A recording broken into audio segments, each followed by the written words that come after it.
ഇങ്ങനെ പാത്ത് നിന്ന് ആരും കണ്ടുപിടിക്കത്തില്ല.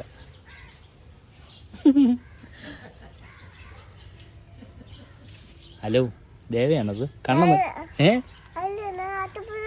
ഞാൻ അട്ടപ്പുഴു വന്നു. ഏത് അട്ടപ്പുഴു? അട്ടപ്പുഴുവിന്റെ പേരെന്നാ?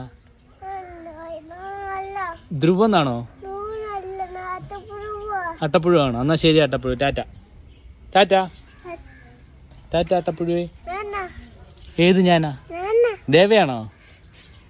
കൈമാറ്റടാ. എടാ കൈമാറ്റടാ നീ. ആ അതേ വേണ്ട, ദേവയുടെ മോൻ കാണണ്ട.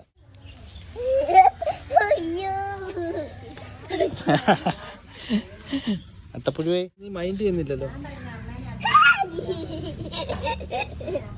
മോഹം കൊണ്ടേ